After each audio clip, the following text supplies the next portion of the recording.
Friends, welcome back to the ACP. This is your host, Sam Orlowski, and today's guest teacher is Erin Lockett. The exercise she will be leading us through is a exploration of the elements, and this relates to her current contemplative practice that is really rooted in reverence to the earth and understanding the relationship of the four elements of fire, earth, water, and air. Her roots are in yoga. She is a certified yoga teacher, and the beginnings of her spiritual practice are really rooted in Bhakti yoga, which is devotion and prayer, and has a lot to do with chanting. And so it's very natural that her practice shifted from a certain kind of devotion to a devotion of the earth. She is a very deeply intuitive person, and the practice that she offers really helps you understand the nature of the elements and how these elements all reside within ourselves. So please tune in to the spirit of the earth and be prepared to be guided through each element. Authentic Praise Podcast.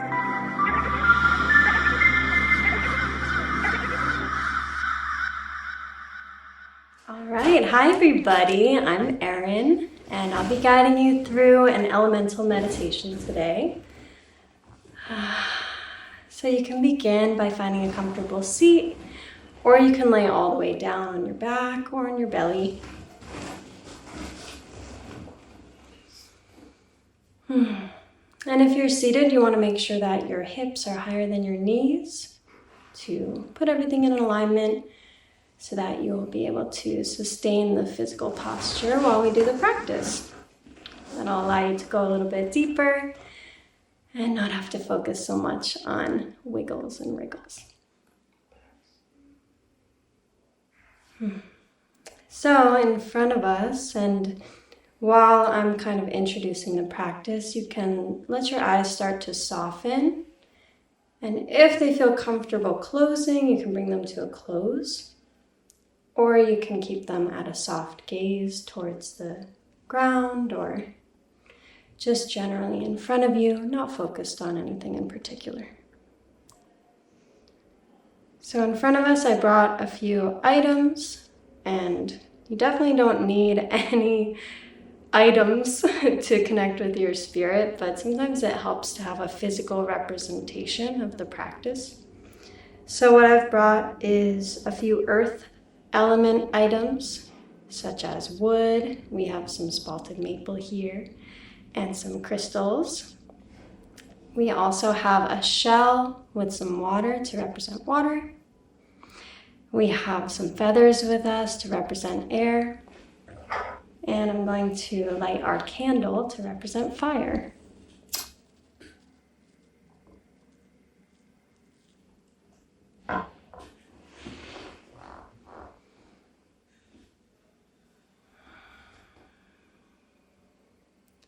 Start to let your breath move through your body freely, beginning by simply noticing tension and ease patterns that are already alive and moving and settling in your body right now.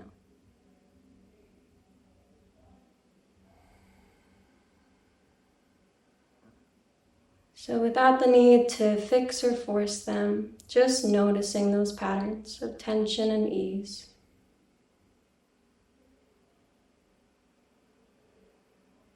Two simple qualities swirling first through your physical body.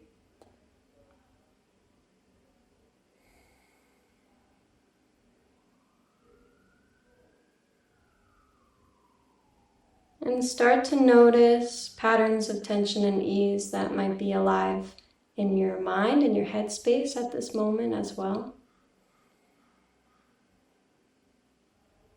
Just noticing without the need to push or pull them.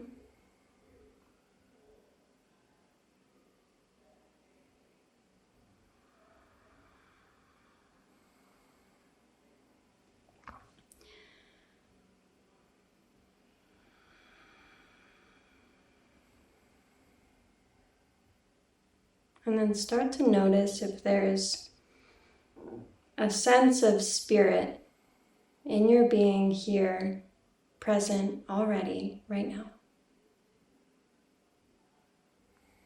Spirit that is not wrestling or wrangling, that is not swirling of tension and ease, but is an all-pervasive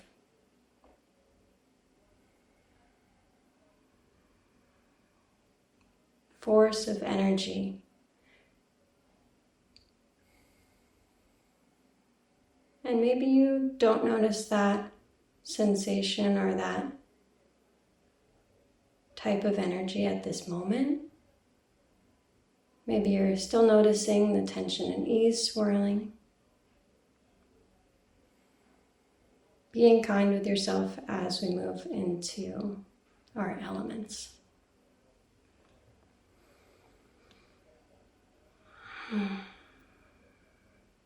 Calling upon the element of earth to ground us, guide us, guard us, to steady us,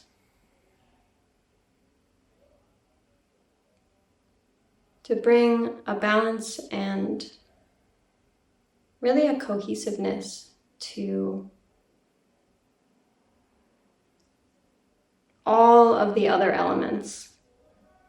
Earth brings everything together, and earth is moved by everything as well. So calling upon earth in your own being, whether that's the quality of earth, the literal earth matter that's in your body, all the ways that that element and the quality of that element exude through you and your being. Calling upon earth now.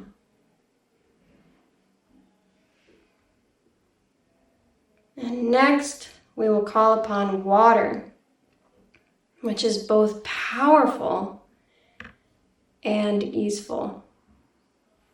There's a spectrum to water. There's an emotional quality to water. There's a tranquility to water. But there can also be a power, a forcefulness. So calling upon the whole spectrum and quality of water now to guide us and guard us and keep us in this practice. And noticing the quality of water in your own body, in your own thoughts, in your own mind.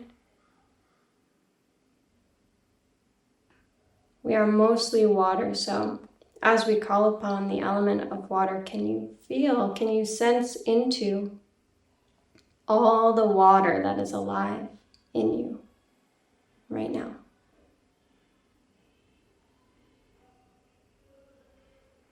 Next, calling upon the element of air. That similarly to water has this spectrum. It can be very gentle and soothing. It can be an autumn breeze through the window as you rest. But it can also be the force of hurricane winds, and it can have a strength, a gust to it. So calling upon the whole spectrum and quality, power and peacefulness of air to guide us and guard us through the practice. And sensing into the air that's alive in you right now. Whether that's through connecting to your breath as it moves through your body, connecting to the open spaces that exist within your body, but also within your energetic body. Where is there space for air to move through? And where might the air be blocked off from? Sensing into space and air in your body as we call upon air to guide us and guard us and keep us in this practice.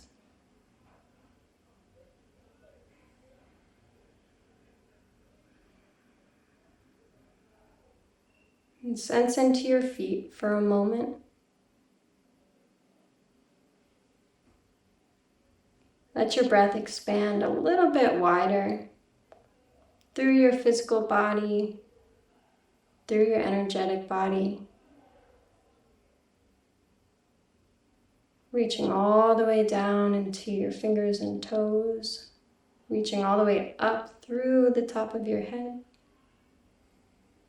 expanding outward in all directions from your belly as we start to call upon the element of fire.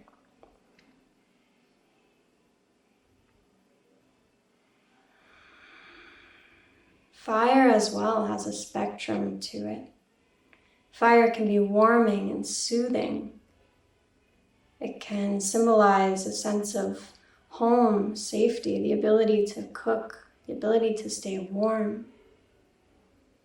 But it can also be destructive and forceful, fiery and fierce. So sensing into the full spectrum and quality of fire in your own being and in the space around you.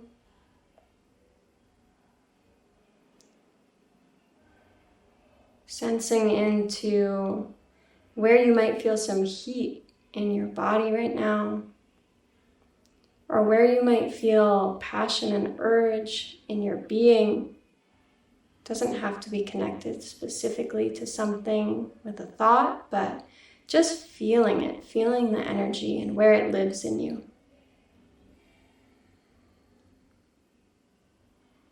As we call upon the element of fire to guide us and guard us and keep us in this practice that we're doing today.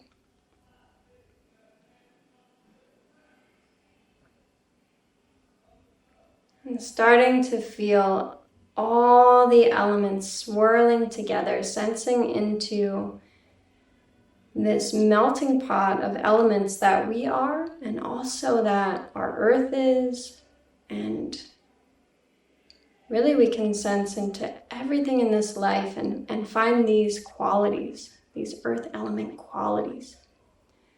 So starting to sense into the dance that is earth, air, wind, and fire together. As if you yourself were a Powerpuff Girl and you needed all those ingredients to make you.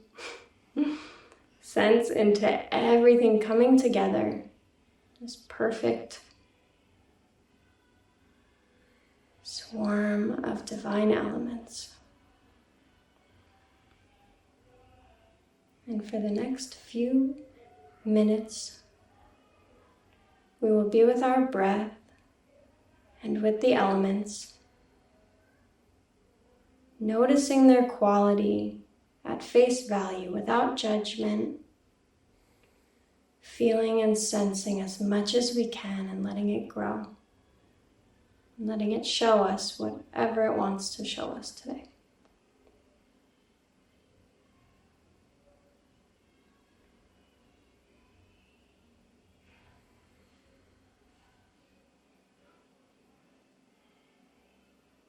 And softening the muscles of your face slightly. If your eyes are closed, you can take a slight upward gaze towards your third eye, gazing up and towards the center as you breathe and allow the practice to show you its dance.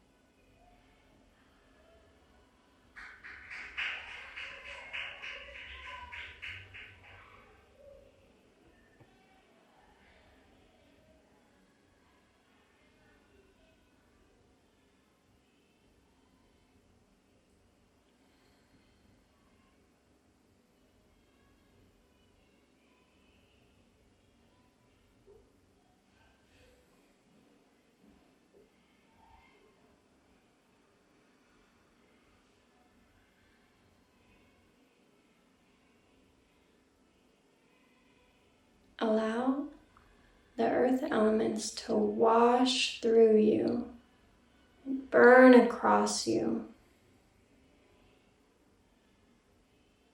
and blow through you.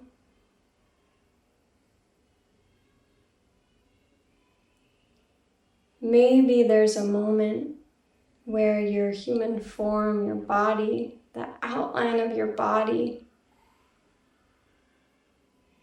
fades, and there's an expansion. There's a blurring of the line between what is you and what is the space and the world around you, as these elements are swirling and dancing from your center, but interacting with the elements, those same elements that are alive in everything around.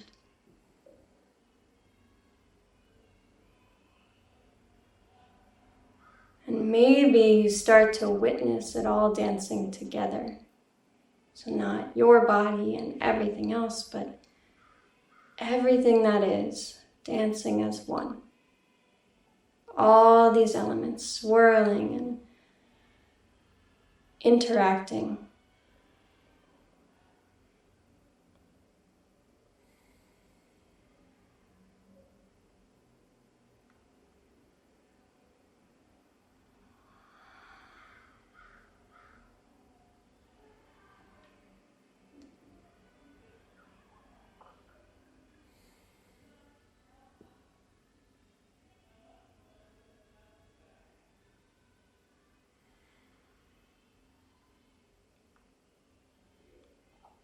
Maybe there's a color behind your lids, behind your eyelids, or as your eyes are closed, maybe there are colors. See if you can notice them with the quality of the earth elements. And take a nice, deep, slow breath all the way down through your body, starting to sense back into your human form, your physical body. As you gently keep your eyes soft, but flickering them open to look down, and keeping them very soft, almost blurry. Starting to notice color and shape in the room that you're in, or the space that you're in, if you're outside. So as if you were looking at a painting, starting to notice the quality of color, shape, line, and form around you.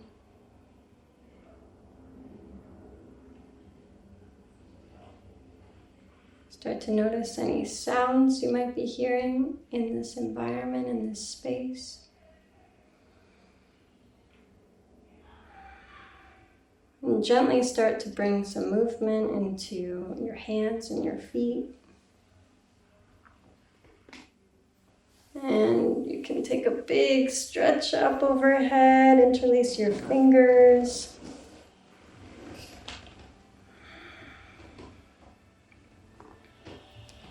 And we'll express some quiet gratitude for the elements, earth, wind, air, and fire, for taking us on this journey and showing us what they have. Thank you. Thank you.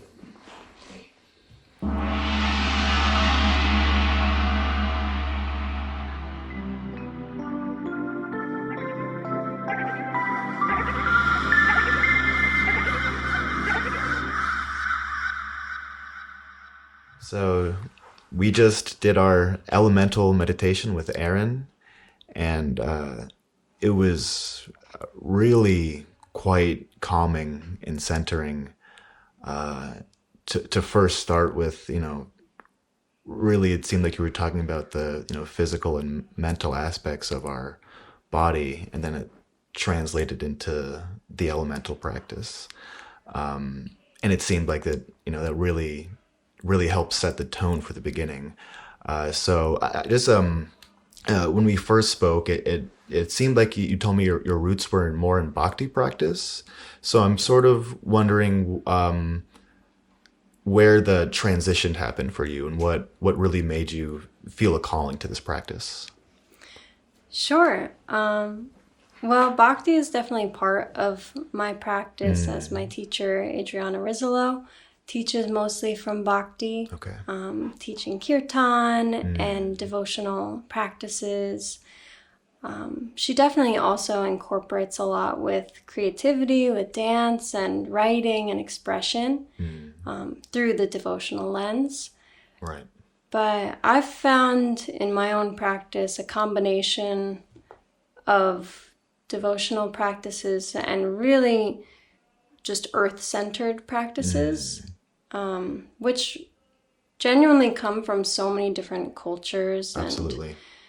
And anyone that's taken a look at like the book Animal Speak, let's say, taking a look at symbolism from earth, from our animal friends, our plant friends, and just Mother Earth herself, just all the symbolism and the connection, the spiritual freedom and connection that comes from finding those ties Right. between myself and, like you said, the physical body, but also expanding outward into, the meaning of my life and, and how my spirit comes through my life, and also, how that expands outward as well.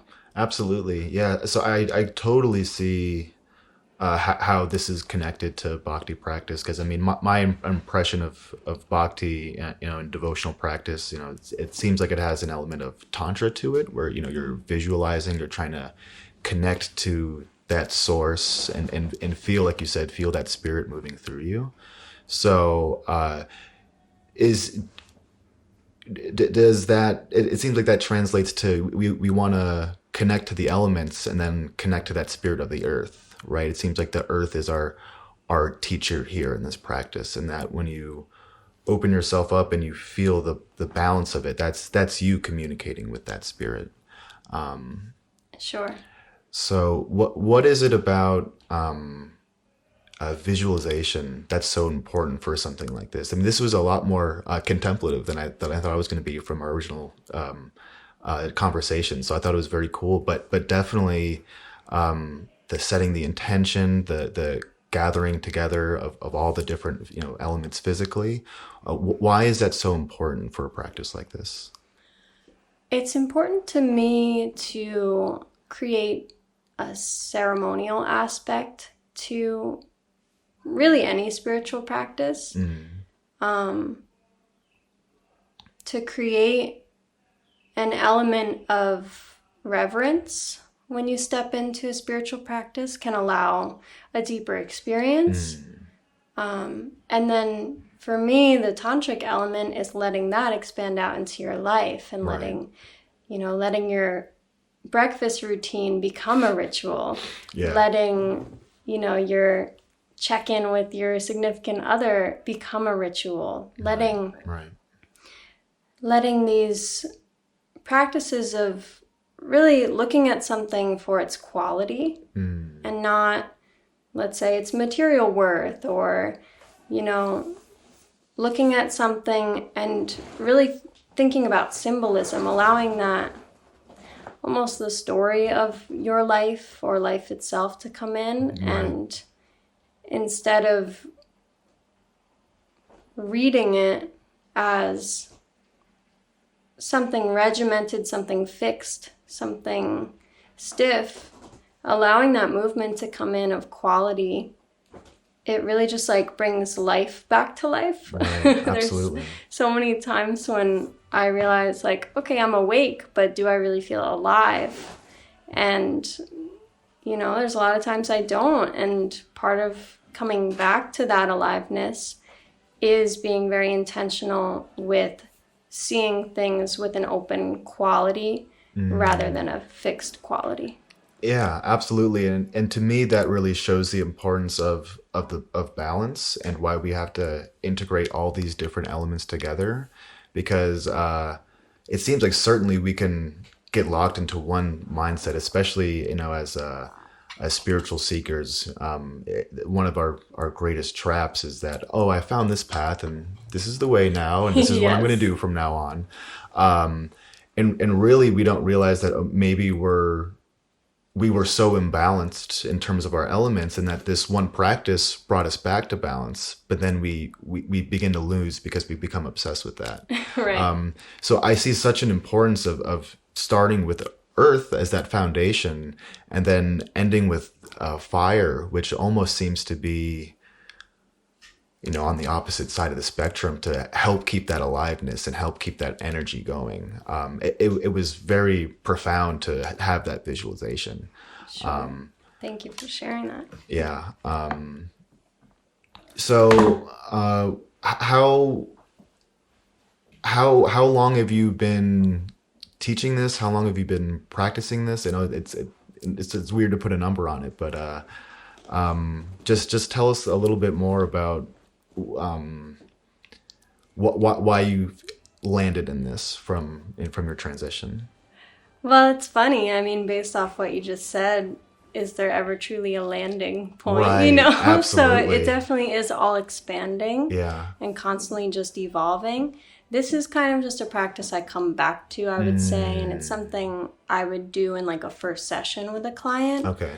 because it is, like you said, it allows for this awareness of where am I lacking balance, or if I was doing one certain practice, maybe there's something in that practice, a different type. Let's say I'm doing yoga and I've had a really hard year, so I'm only doing restorative yoga.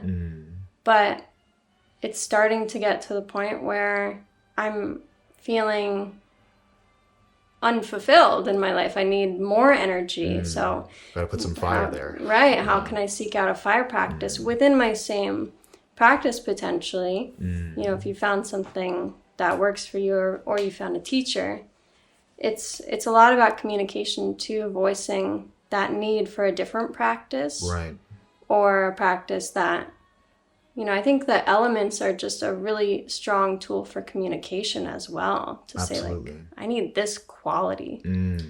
Yeah. One thing I took away from the practice is cool, just like you're kind of like associating what parts of you physically and emotionally, spiritually, what parts you can associate with the different elements. Sure. Which is kind of cool. What part of me, in whatever way you want to think of, what me is, Right. it feels like fire. What part feels like wind? That's kind of the cool part that I took away from doing that. Sure. And it sounds like you're saying then from this practice you can like then go back to that part if you're like I need a little fire right now in my life. You can go back to a part you found. That's what it sounds like. Yeah, or I can sense into that area. Let's say you're feeling fire in your belly, Right. but you're feeling tension in your belly as well. Right. And so it's like there's something to examine there then. And to either go deeper into, you can either meditate deeper into that, or Right. if you have a great therapist, you can talk to a therapist about, like, I don't know what's living here. And sometimes just acknowledging that, it starts to come out and we can then free those blockages. So I actually brought my birthday candle with me today Oh, Now I know to your birthday. kind of remind was me. It was. Happy late belated, birthday. yeah. Thank you. To remind me to bring up astrology, because I've been taking an astrology course with very Heidi cool. Rose Robbins, who's a wonderful astrology teacher. Big shout out. And, the elements are a big part of astrology. Right. So it's been fantastic and really fun. Absolutely. But it's almost always about finding, okay, let's say, my sun is in Virgo. Well, what is the opposite of that? How can I balance that? And it's all about like right. making these constant balances Absolutely. until it's all essentially balanced and acknowledged. Yeah. And I just wanted to go back a little bit to what we were talking about before about, being able to analyze within yourself. And it seems like this is so important because we don't always have access to our teacher. We don't always have that really that, and we become so reliant on that we feel almost scared to, really go deep within ourselves. Yeah. And so I think it's so important to, have something to rely on to sort of almost act as a reset, or, where am I putting too much into right now? What am I focusing on this part of my body too much? Maybe I need to let go. And just to tie into what you were saying about astrology, and that I see that this practice and then the observance of astrology is really the connection between our own cycles of the elements and then the earth cycles of the elements, correct? That's what astrology is almost. We have all these different Yes. sections in which these signs are represented by, correct?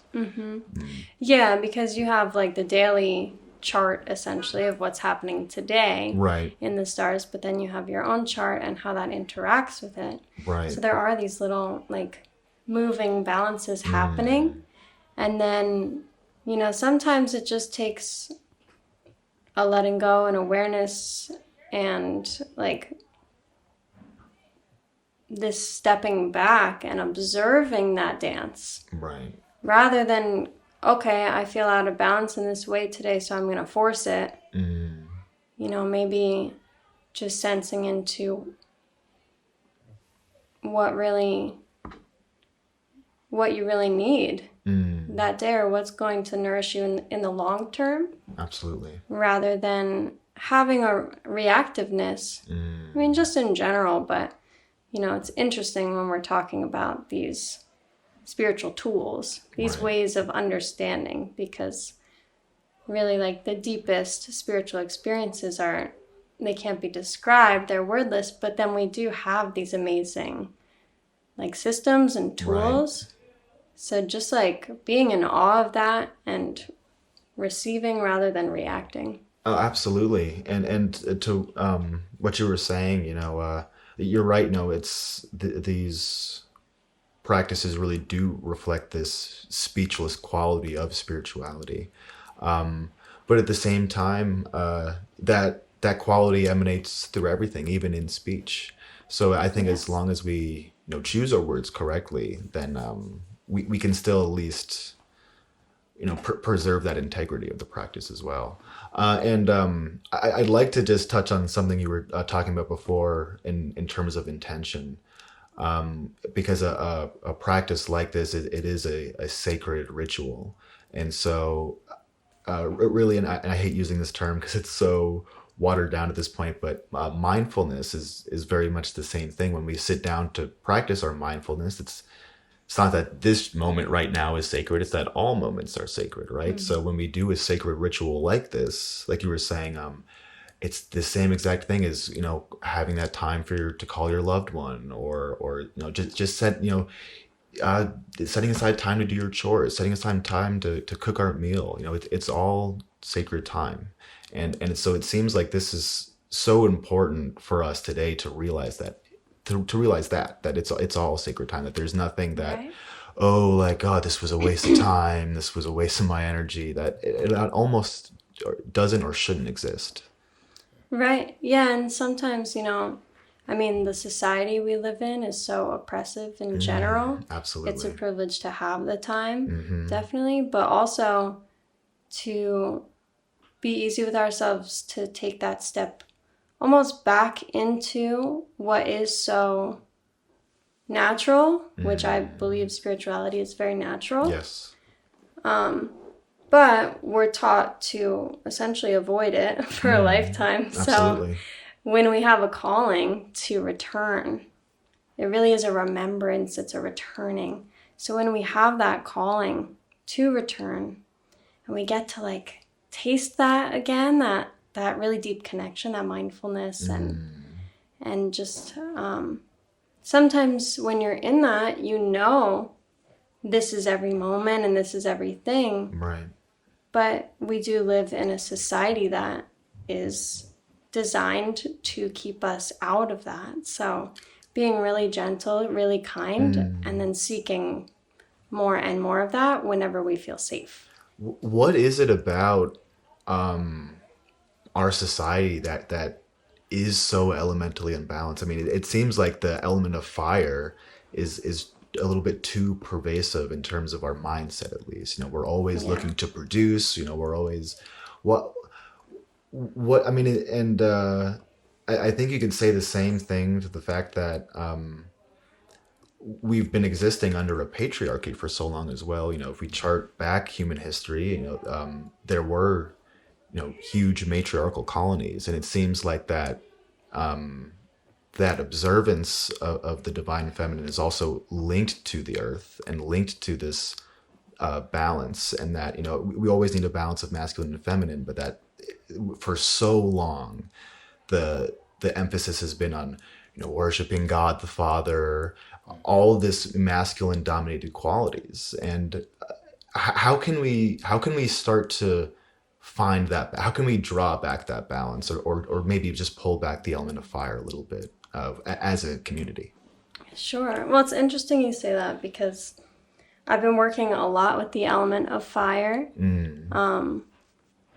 especially in like the modern civil rights movement. A lot of people have been really uncomfortable with the idea of fire, as well as like Earth has been expressing herself and revolting and spreading fire as well. So it's kind of been interesting as like a spiritual practitioner, I guess, to see how people react to that element. And it is a discomfort, but that's why I love to bring up the spectrum of these things, because like you said, there's a balance. I don't even know if I would associate these oppressive systems with an element, or would I? Right, that might be a mischaracterization. It's almost, I don't know. It's almost like an apathetic, like renouncing of any of it, because it's, or it could be an imbalance, but it's like when we see fire come up in the hands of the people, let's say, it's like viewed as like this atrocity. But fire is it's so loud, like you can't ignore it. Absolutely. So when it's there and when it's presenting itself in let's say like with protests, it's like that's saying we have to really listen. We have to really, there's no denying that that's a signal to say, please listen. And yes, we do need to seek balance as well. But, I think a lot of people think about it like fire bad. Right. I think about it like fire urgent. Absolutely. Or kind of like transformative in a way. Like, definitely, because yeah. The scientific process of burning something, you're chemically changing it. Because when you talk about that related to like the modern civil rights movement, you said, I thought of seeing them burn the Minneapolis police station. Right. That was kind of like urgent help, and kind of like you could call it a huge symbol of like, let's turn this symbol of the Minneapolis police station, chemically change that symbol absolutely into something else. Exactly. When I think fire, I also think of Shiva. I think of destruction, but what is the phoenix that's going to come out of this? And a lot of people are so reactionary, so focused on the present, not in the way we should be, but focused on the present in terms of reacting. Yeah. Saying, this is scary, and it is scary. There is a lot of intensity, but we have to take one step back and think about it in a transformative way, saying, okay, that's destructive, but with that Shiva energy, what comes out of that? Right. They always talk about, they're burning the city down. They don't talk about how they want, how people want to build it back. Right. That's what's more important. And the element of fire really does have a creative force to it as well. That you're right. We've been so conditioned to believe that it's destructive, and that when we see people who are oppressed embracing that quality of fire, we're taught, oh, that's bad. You gotta fear that. That's going to cause destruction. It's like, no, that is creation. That is that maybe in superficiality terms, it is destroying, but it's necessary destruction because we do have to completely rebuild. And burning it down gives you like a blank canvas in a way. Yeah. To build upon. Absolutely. Especially spiritually, when you're doing a practice like what we just did, where you're sensing into the spectrum of these elements and what they could represent and the qualities that they hold. I think that helps us take one step back too and realize that two things can be true at once, many things can be true at once. Right. And, we can't just look at things at face value. We have to open up to that fullness of what life is and how it means something different to every single person that's looking at it too. Right. And instead of just being fixed in our own perception or what something means to just us, when we open up to that full spectrum quality, it creates more compassion. Absolutely. So I'd like to just ask a couple questions about what you brought today. Sure. They're beautiful, by the you. way. I love the colors of the shell. That's not artificial, right? That is natural. Yeah, this is a real shell. I've never seen anything like that. Oh, really? Isn't it beautiful? It is. I did not find it. That would be lovely. I actually got it in town at a store called Dolly Moo. Okay. They make beautiful, like handmade soaps and bath products and also like spiritual ritual products and smudge sticks and things. So this is really for my smudging, my mugwort and my sage. Cool. But I liked it as a representation of our water today. Absolutely. Oops. It's such a great visual representation of water to me, because that inner side of the shell is so luminescent and has so much movement that it feels like you see the movement of water there. What are the feathers? What kind of birds are they from? Oh, I wish I knew. These are, let's see. So this one is from Hawaii, I believe. Ooh. It was sent from a friend. Thank you, Melissa. I believe this is a pheasant feather. Very cool. This one I found here, so I don't know. I don't know what kind of birdie this is, but found in town or around here in New specifically? Jersey Okay, somewhere. New Jersey. Okay. I'm not sure. This one's very old, so had that one, and I believe that one is also a pheasant from Hawaii. Okay. And then I have my metal feather as well. Mm-hmm. Oh, what's that metal? Is it just a? It's sterling silver. Oh, okay, cool. So yeah, I love my feathers to represent air. It's kind of representing Earth at the same time too, right? Right. Yeah. They come from there. Yeah, we have our metals. We have our minerals. I can see pictures of these now. Yeah, very cool. Put these with me. So if you wouldn't mind me asking, I'm very interested in lineages and the importance of teachers. I think there is so much power and a connection we have with a teacher. If you could just tell us a little bit about your, or just, we all have a collection of teachers, right? But who really imparted this current onto you? I would say, well, it's interesting because I have, like you said, many teachers, and it's all a connection. Right. I would say right now, currently, still my main teacher is Adriana Rizzolo, who teaches from the lens of Bhakti and Tantra, and also elemental healing, shamanism. Very cool. She is from New Jersey as well, moved to California, has been to India probably like 6 times now. But why I love her is she truly has such a deep reverence for the practices she learns about, and is constantly acknowledging the fact that she's still learning, first of all, as we all are. that she's not meant to be put on a pedestal or idolized, but is on her own path, and that she's willing to help others on their paths. Right. And her deep dedication to reverence of the cultures where the practices come from. Right.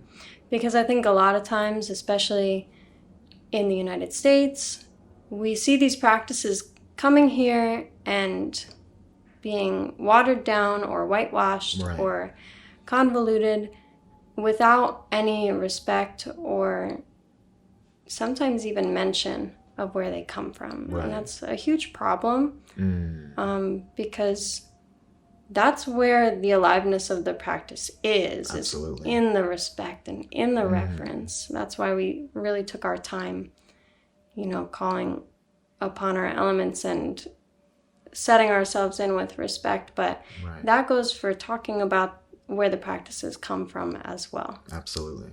Really taking our time to acknowledge, me as a white woman, I do not have the same connection to these practices in my physical, biological lineage Right. that many teachers do. And finding a balance of still wanting to teach and wanting to share, but making sure whoever I teach to, including myself, Absolutely. as we are our own teachers, making sure that that's always a piece is like Absolutely. that humbleness and humility. That's the most important part is the humility, because as you said, it is unfortunate that really these practices on a whole, and this goes for almost all East Asian practice as well as Central Asian and Southeast Asian practice, that when they come to America, they become a commodity. They become a way to preserve your physicality and preserve your youth, and it really it stems so far from the actual meaning of the practice, which is why when you come across a teacher, it's such a beautiful thing, because it's so hard to really find that authenticity in today's day and age. And I mean that you're right. As being white people, this isn't connected to us biologically, but that we can help bring balance and start a new current, a new infusion to remedy the problems that our society has, which this is a remedy. And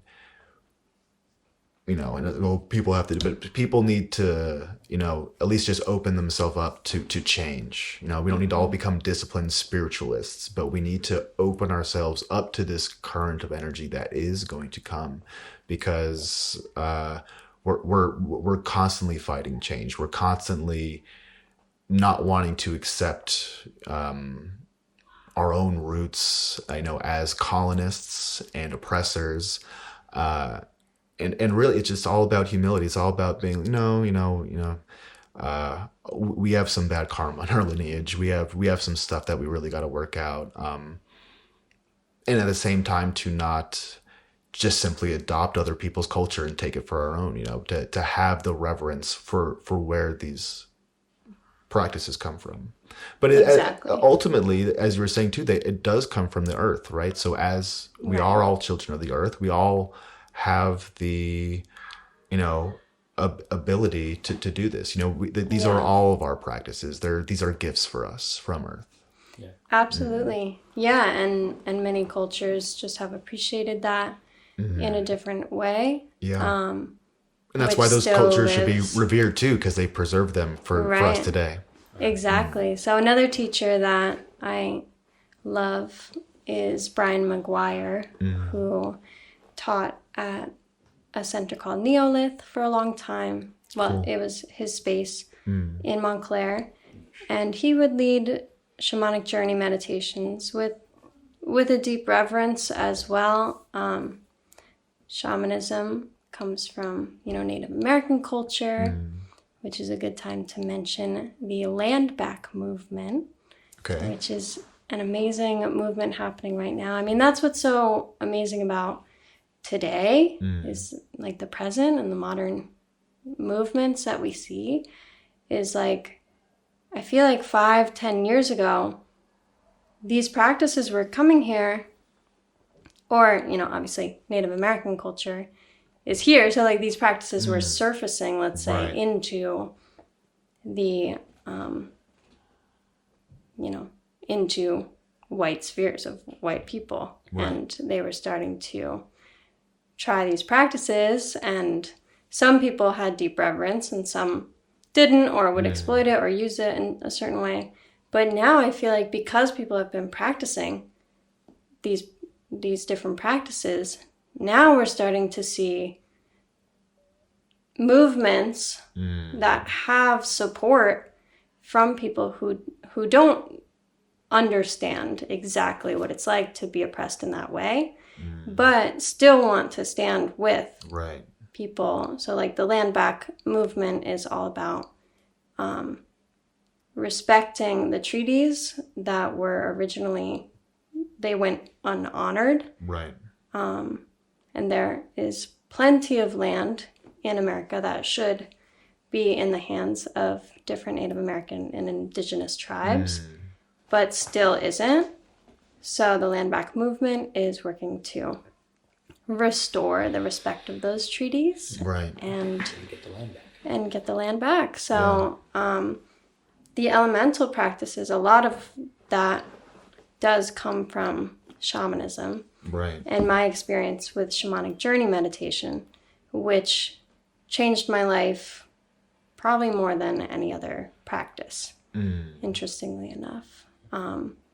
At the time that I started doing shamanic journey meditation, I was experiencing very extreme psychological symptoms of CPTSD. That's a lot of letters. And, you know, I was experiencing psychosis, and I felt that shamanic journey meditation was like a safe way for me to unpack some of my trauma without kind of like forcing it or looking at it from like a direct sense, if that makes sense. Absolutely. Yeah. It's very much like a dream state that you're in, and everything is through symbolism. Right. So you might encounter animals, you might encounter different qualities, you know, you might be swimming. Right. Or you might be, like I took a long journey on a bear's back. Cool. And, you know, sometimes I was flying with an animal. And just for me, I was very connected to this land and the animals that live here.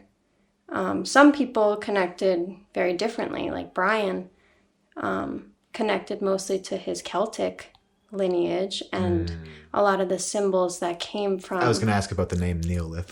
Yeah. I'm not sure where the name came from, but... I think that is Celtic. It might of, be. Yeah. That would make sense. Yeah. So, yeah, he would always introduce it as every person is going to experience different symbols. You know, you might experience angels. You might experience animals. You might experience Egyptian goddesses, like all different symbols, and people would share their experience. But mine was always related to this land. Wow. And the animals and symbols here. So, you know, because of that, I've definitely worked to cultivate a deeper reverence for the indigenous people here on these lands who have, like you said, kept these practices alive. Right.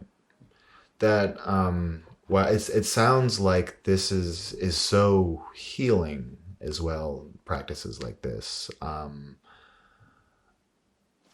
that, you know, these manifestations that pop up are, you know, and how, you know, unique they are to every single different person you just described, are you know, roots of our spirituality, our spiritual lineage. You know, that can go beyond our physical biological lineage.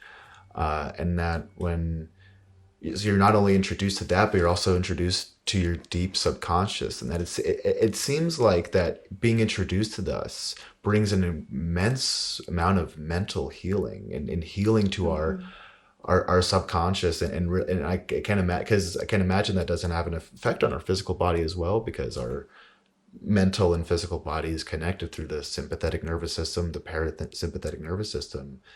And what you just described to me seems like a very powerful, energetic healing experience to be able to be introduced to essentially your teachers. You're not your teachers who don't take human form. Right.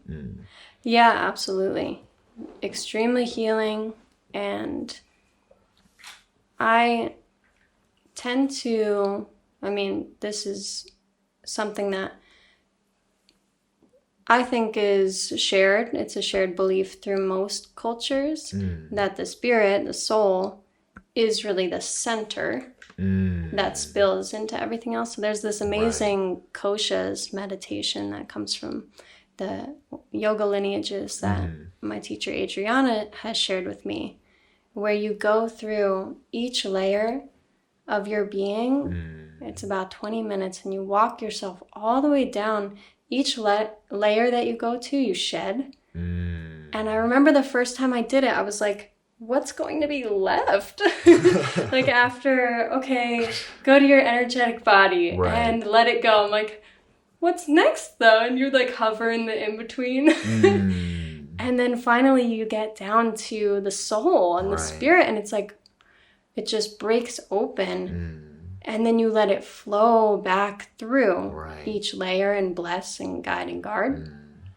And it's interesting because there's a Celtic practice that Brian shared with me that is so similar. Absolutely. But it's with these, I believe they're bowls. I'm sorry if I got that wrong. But it's like these bowls that spill over.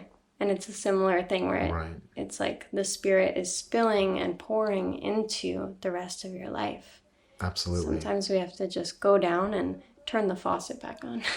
Absolutely. And I just find it very interesting that you pointed to the center of your being. Because again, this stuff is it's trans culture, right? This is a really honest look at the spiritual practice from almost every different lens, and almost every East Asian martial art, and by East Asian I mean Japanese, Korean, and Chinese. This practice of Qigong, which is to tap into your energetic body and to bring the energy down into your center and just focus it there. And they say that practice is bringing heaven and uniting it with your humanity. And so that when you do that, you're aligning yourself with the Tao enters you and then emanates through you, and then you emanate the Tao throughout your life as you move around. It sounds so similar. And really it's so amazing that this in Chinese culture they refer to as inner alchemy, internal alchemy, and that word alchemy has such a, people think, oh, this was like the stupid science that, people try to turn lead into gold, but all that stuff is really just metaphors for this same practice, this way of shedding down these different layers and being in tune with this. That's amazing. I think that's so cool that there's all these connections, and it must be because we all have this same root of the earth. Absolutely. Yeah, you look at any culture and there's so many connections to other cultures, whether that's in, specifically I'll just say spirituality, how we connect, how we find meaning in life, and how we connect with our environment, the earth and the animals and everything that we're coexisting with, whether we acknowledge it or not, we are. So, every culture has found a way to preserve that connection. Right. Because it's so rudimentary, it's so fundamental to be connected. It is. And then, through being a human being and having technology and consciousness and civilization, we are pulled out of it through different means, through many different ways around the world. You can, it's very fascinating to look at all the different ways that civilization sprouts and how it expands. But there's this constance to people constantly seeking, human beings constantly seeking that that oneness that I believe we're born with. Absolutely. I mean, I think you're 100% right that when we're kids, I mean, I'm not vegetarian, but as a kid, when I first had meat explained to me, I was very disheartened. I was like, oh, this was like a cute chicken. And I think a lot, not everyone goes through that, of course, but I think a lot of us do, or at least we have a different version of that, at least, right? Where we see like, oh, no, why is that guy sleeping on the street? We have these innate qualities that we want to take care of each other. Yeah. But we get convinced like you just got to worry about yourself. You gotta follow along this very specific path to success, and that in so many different aspects where we get conditioned and like you said, pulled out of that natural state where we feel so connected to everything. Right. Yeah, and a lot of that is just the lack of acknowledgement, the lack of presence in our culture where, I'm not vegetarian either, but I do similarly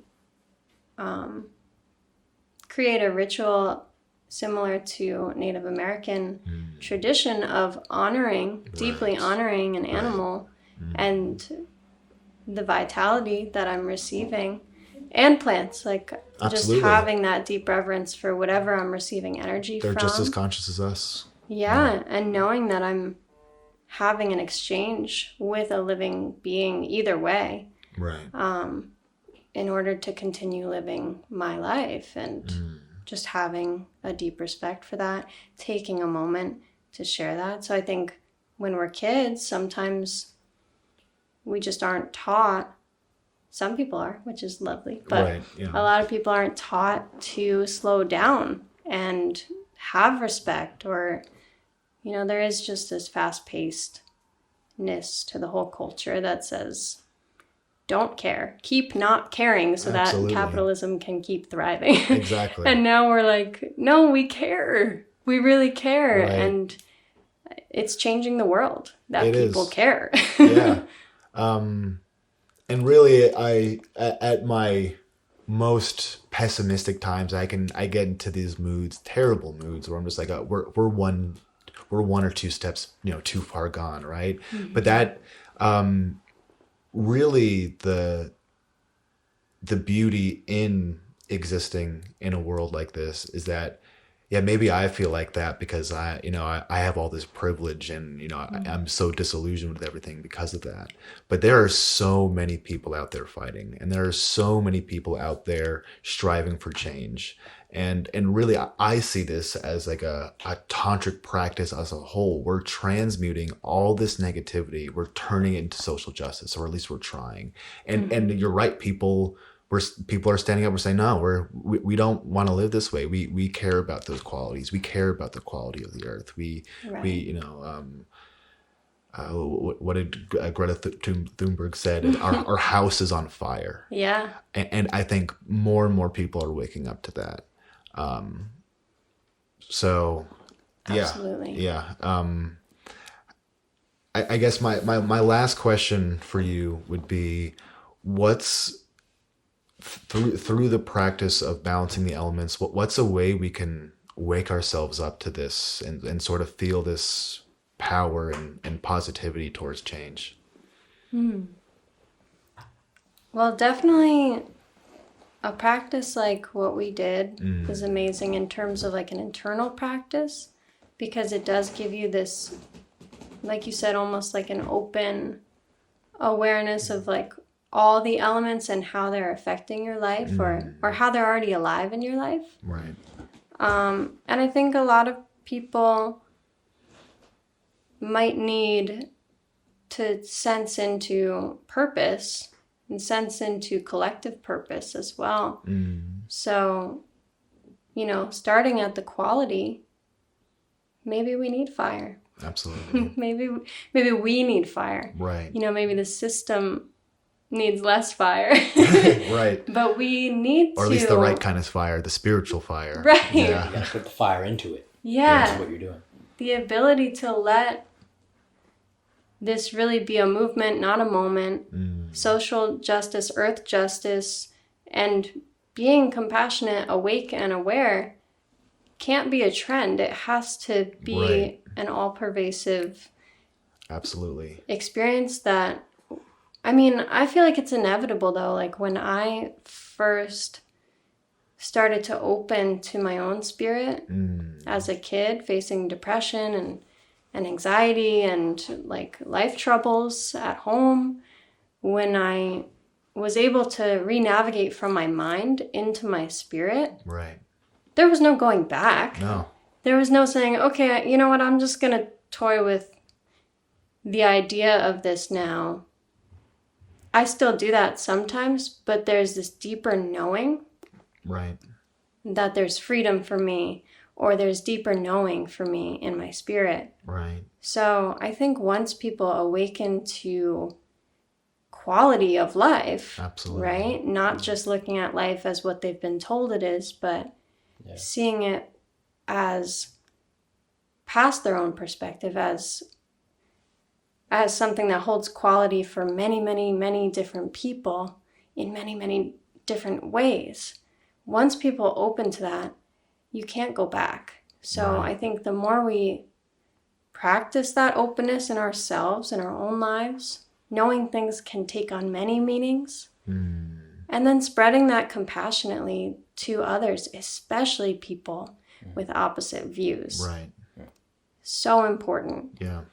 That's all I can say is like, keep that openness for yourself, keep that quality open to the qualities, and if you can, compassionately help others do the same. Absolutely. It's like it's just when we open ourselves up, we got to start that chain reaction. If I could say, it's kind of related. You said earlier on with the candle and talking about the different what's it called, the astrological signs, and the whole once you realize once you learn about spirituality, you don't go back and you try to spread that. Because it was an interesting moment for me. I remember it wasn't that long ago where I've always known people who were like really into astrology, the people who like anything that happens on a day-to-day basis. They're like, oh, it's because I'm a Cancer. They'll blame all that. Right. And I used to be like, I don't know how much I believe in all that. It was when I remember a friend signed me up for like this one app, like the CoStar app. CoStar, yeah. And showed me my own sign, and it told me like all my sun and my moon and like the descriptions. It is ridiculously accurate. It has all like the moon and rising. It's awesome. It's like, no, it sounded like they knew me. I was like, that's weird that like it described me perfectly. I also didn't know that it took into account like where you were born. I thought I didn't know like how the stars were. It also it takes if your friends in your contacts have CoStar, it'll automatically link with them and show you what you guys have in common. Yeah, exactly. That's so cool. Stuff. Yeah. It's super cool. Yeah. So now, so like you're saying, once you learn about it, you can't go back. Now I'm like, okay, maybe that shit is a little more true than I previously thought, and now I can not go back. So I'll tell people, about how it's good. It is good to know about, because you're like, oh yeah, I guess I do. And not just the sun sign, everything. Right. You learn about all the moon signs, who you are in your private life, all that stuff that you learn about yourself more.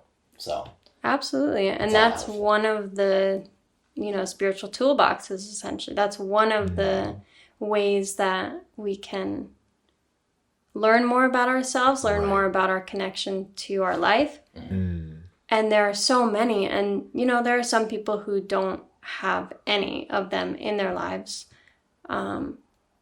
They might have these passageways already. Let's say they listen to music, or they, they read books or they write, or they might do something that is, I mean, everything we do, like you said, is a passageway.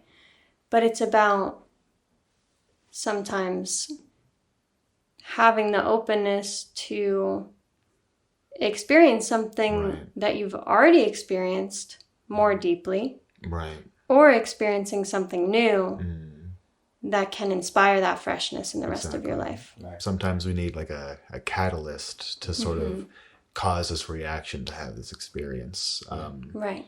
Because now the coastal app sometimes sends me the notifications, like there's messages of the day, and it's like spot on with what I'm doing. It really is. Very weird. Like even like little things. It'll be like, I think I helped my dad clean the garage, and it was like, you'll clean up a big mess today. It says like I'll be like, that's so funny. Like, so like this it's all real, right? It's all real. Absolutely. One of my favorite quotes, I mean, it goes in line with this, and what you were saying earlier about, you know, when you first tapped it, you know, able to get out of your mind and into your spirit, just that connection, like, oh, well, I'm going to have this connection, you know, for my life. This is, you know, you never see yourself turning back on that, and it's true. And I think it's because when we start to open ourselves up to this or form that connection, you know, we're taking a step forward, right? And so one of my favorite quotes from Aleister Crowley is, you know, for every step forward we take towards divinity, divinity takes 10 steps towards us.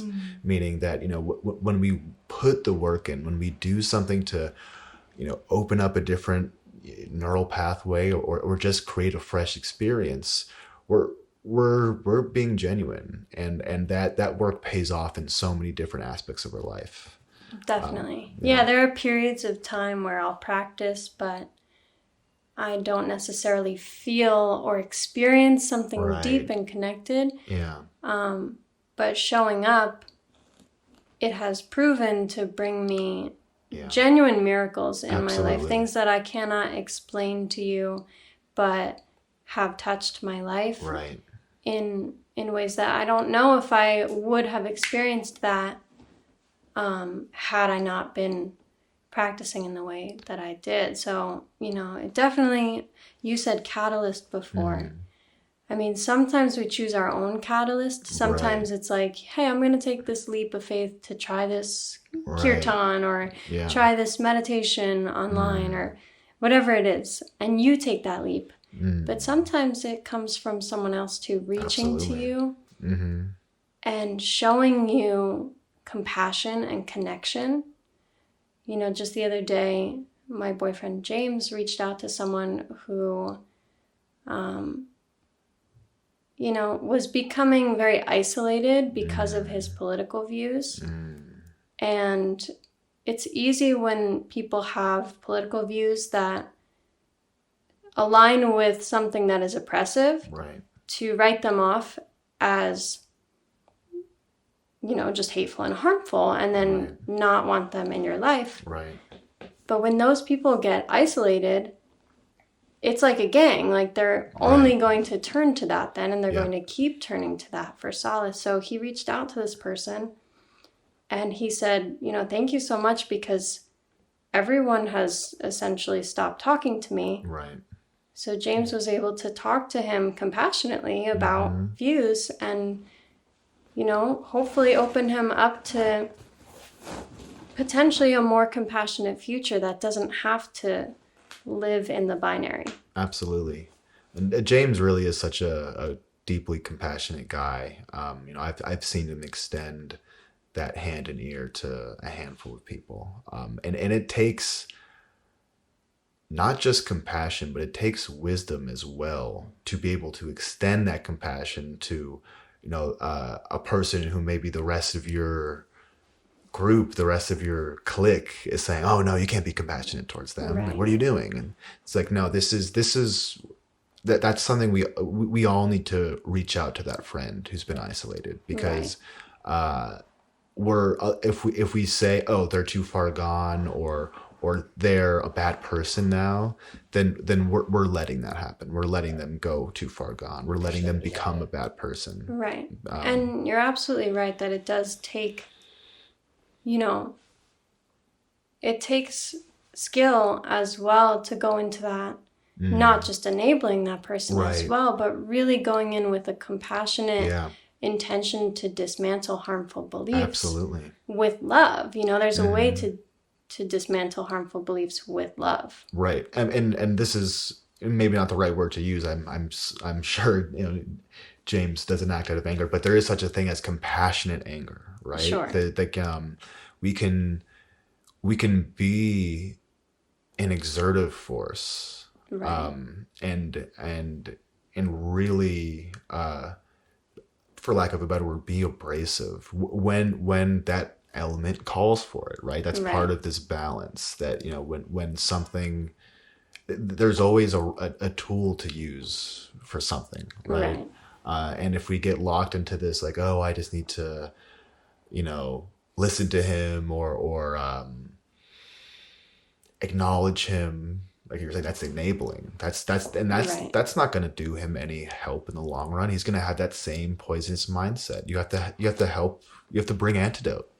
Right. Yeah, it's a balance of really being able to talk to people as people, looking at them as a human being, knowing everyone is reached differently. Right. And everyone receives and is able to open under different circumstances. So, you know, that might work for some people, especially people who are craving structure or discipline, or someone to just like lay down truth in a forceful way. Some people might run and react from that. Right. So it's truly about just being kind and sometimes getting to know people and like being strategic, being smart, and being thought out about how you want to help people dismantle beliefs that hurt others, but also limit themselves too. You know, no one's benefiting from an oppressive society. Right. Yeah. No, that's the thing that gets me the most about the far right. And I hate to be divisive, but you know, sometimes we just got to label things. You know, and this pushback against BLM, it's like, dude, you know, getting rights and ending oppressive police brutality and having equity, that's going to actually help you. Like you're going to have a better life. You're going to pay less in taxes. You're going to your quality of life is going to increase as long with the incredibly oppressed. Even in the physical realm, exactly. And like in the spiritual realm especially. Oh yeah. Oh, that's yeah, you're like an infinite amount of, you know, things get unlocked that way. But just even in the societal level, you know, in terms of our day-to-day existence. And it's so unfortunate that, you know, our current system is doing this to you know, just causing this divisiveness and really giving way to systemic racism, allowing that to exist because this works for us, right? This creates control. This, you know, we have this group of people hate that group of people, and they don't realize that they're in the same boat. Right. Yeah. The argument that people don't often bring up with like, with like far right people being like, I totally think it's fine if the cops harass black people and like oppress black people. Is it's like, you know, you're actually setting up kind of like a system of fascism towards absolutely a small minority of people. And the way that fascism works is you have to ask, you know, how long until it extends towards them. Exactly. Because like, if you can set it up so they can do it to them, you know, what's stopping them from doing it to you? If the system works that way. So that's kind of the way, if you're going to like talk to somebody about any issue with that, is I think that's like the way to talk to them about it, is to say, you know, to make them realize that, this does affect you more than you think it is. Talk to them how it does affect you is, you know, at the basis, people are selfish, unfortunately. They think about how does it affect me first and foremost. But, you know, there's ways to talk to them about any issue, to talk to anyone about any issue. Right. Even starting from that realm. Absolutely. And then you can get into, and we'll all be enhanced spiritually, you know. Right. Down the absolutely. line. We'll think about that. And a lot of that is, you know, we live in a capitalist society that mostly benefits about 50 white dudes. Yep. But we're told that it's benefiting one side or the other, depending on who's elected and etc. But that's not actually the case. It's not benefiting any of us, truly, or it doesn't want to. If we get scraps, then that's like either because of white privilege or because we just happen to. But the system is not set up to help us gain anything. The system would let us sleep on the street, and it lets plenty of people sleep on the street or go hungry. So, there aren't perfect answers to these questions either. And I think something with spirituality that's been challenging is trying to find the balance between acknowledging these societal challenges that are here, that do make these practices harder, or that do make connecting harder. And not solely relying on the spiritual practice alone to essentially free us, right? Like, we need to have a balance between tapping into connectiveness through spirit and also bringing our spirit into social justice and justice in general, earth justice and justice for human beings. And, I'm not going to say, just as I don't think most people would say, that I have a perfect plan for what our society should be. If that exists, even. Right. I mean, just like the spiritual practice, it's ever moving, it's ever changing and adjusting.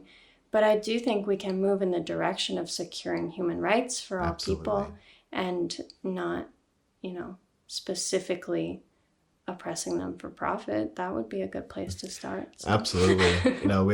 We tend to want to just give into like, oh yeah, it's, we're in this entropic society. It's going downward. We're never going to know what's going on. So don't try. Right. So it's like, that is true, but we can at least put it in the correct direction of a correct pathway, or that's even a bad word to use, right? But a pathway leading towards justice. Yeah, it's time. It's like a puzzle, or, when I think about like legislation, it's like you can replace certain things. You can, like, it's just this mass of a system that we can change with little pegs. Right. Or burn it all down, potentially. But no, I'm just kidding. I mean, but sometimes revolution is more immediate. Yeah. And sometimes it's more strategic. Yeah. Maybe it can be both. But either way, yeah, we do need to move towards having a system that allows us the space, allows us the time to experience our humanity, to come together and experience art and music and culture, not just work until we die. Yeah. And that's not revolutionary. That's just being a human being and knowing this isn't right. Yeah. It shouldn't be like this, because it's a waste of our lives. And that applies to everyone. That applies to the people at the top too, who are, well, maybe not. I don't know if they have joy or not. I can't speak on that. But I think, in a spiritual sense, how can you have true spiritual connection without an awareness of building structures that allow everyone to feel that allow everyone to connect? I would say that if they don't have joy, then they're at least a narcissist. Yeah. because the only way you could be really happy and okay with yourself in that position is if you only care about yourself. Right. And narcissism, as we're coming to realize, as we give so much more weight and as the psychological sciences develop more, that is a real disease. Like, this isn't just like someone being an asshole, right? This is an actual personality disorder that people like Donald Trump and an immense amount of people in this wealthy elite suffer from. Right. and that it's going completely untreated. In fact, all of their destructive behavior is being enabled by the system because they Right. represent the so-called successful person. Right. You have to be narcissistic to be successful. Right. I mean, this is a huge yeah. thing in sports psychology as well, that these top athletes like Michael Jordan, Tiger Woods, they're all narcissists as well. They all suffer from this extreme personality disorder. It's like, do you have to? I know. I don't think you need to have that to be successful, right? Well, in order to climb our current ladder that Right. is laced with white supremacy and exploitation and oppression, you have to be willing, as a capitalist, to Sell your soul. exploit people and hurt other people in order to make that kind of capital gain. Whereas, I imagine a world where we can still build beautiful things, whether that's a business or we want to create something or we want to facilitate something and let it grow, and we can have monetary stability or abundance, but nobody's allowed to drop below Right. basic human needs. Right. That shouldn't be a systemic option. Absolutely. It shouldn't be work or die, especially when there just aren't jobs. How does that make any sense? So I think we're being kind of forced into this moment as well. It's happening. We can't avoid it. There's going to be a resistance, especially from the far right at this time, because their propaganda is specifically based in an aloofness when it comes to hurting people, killing people for capital gain. Absolutely. And there's an amazing book by the late Michael Brooks, who passed away this year, but was an amazing leftist political commentator, where he breaks down the IDW, the internet dark web. What is it? Internal dark web. That just sounds right. The dark web on the internet, Right, yeah. where there are a lot of these ideas that are propped up that are not based in fact,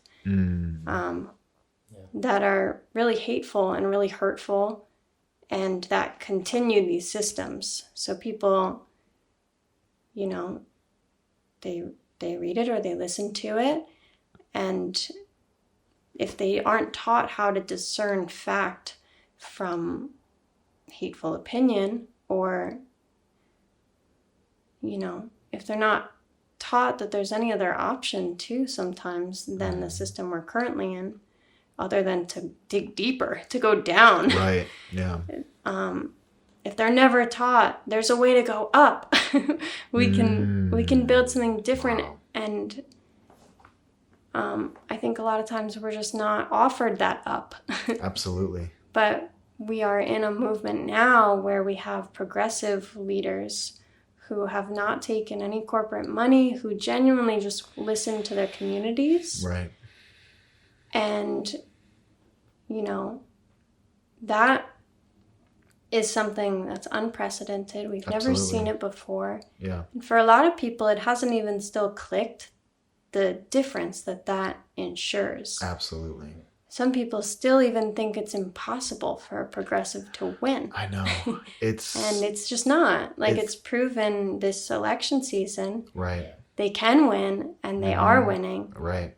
Because, they've been winning like crazy. Progressives, at least in the primaries for the left, were on fire. Mm-hmm. Yeah. So good terminology. They were bringing that fire in. Yeah, absolutely. That like we were saying, that the right fire. There really is seemingly like a battle between the two. Which fire, which ideology is going to take over? And what we got to do is just continue to place our weight in that right spiritual fire and feed it. Right. As in the correct spiritual. Directional. Yeah. But Yeah, and just letting people lead who understand the issues in their hearts and in their experience as a human being. I think human experience is the most valuable thing Absolutely. we have. So to have respect and reverence not letting people lead anymore who are detached from issues, Right. with challenges. If you aren't experiencing those challenges, or some people who never have, how do you expect to fix them? Right. So we really need these progressive leaders, and we need to have compassionate conversations. And a lot of that can be opened to from the spiritual path. Absolutely. So I encourage anyone who is practicing a spiritual practice, whether that's yoga or meditation, to bring it off the mat is something very important that my teacher Stephen Leonard always taught, which is you don't just keep your spiritual practice in the practice. You have to let that oneness that you felt spill into very tangible, hands-on, realistic, human things that we can build here. We're here with purpose. So bring your practice into the world. That's right. And I think that is a beautiful note to end on. Erin, thank you so much for being a part of this conversation and sharing your practice with us. Tell us, are you working on anything cool right now? Where can we find you? Sure. Yeah. You can find me at awholeworldoflove.com or at A Whole World of Love on Instagram. Those are the two main places I am. And I'm offering creative healing sessions at the moment. Very cool. Where we can do elemental practices as well as creative practices. Bringing these practices into your life and then out into your life. Right. So you can catch me there. I'm also doing some work right now on an amazing new project, which is called Whirly. It's my upcoming... it's probably going to be an EP, but you could call it an album. I don't know. But it's music, and that's coming your way too. So great. Is there a date on that, or not yet? Not an official date. There Okay. will probably be the first single coming next month. Great. Definitely within the next 2 months, you'll be hearing one of those tracks. So yeah, I mean, all of it comes together. So all the topics you're hearing are part of my art, are part of what I express. Absolutely. And yeah, it's all connected. Well, great. Thanks so much. This was so meaningful. So Yeah, thank you so much for having me. Yeah. My pleasure.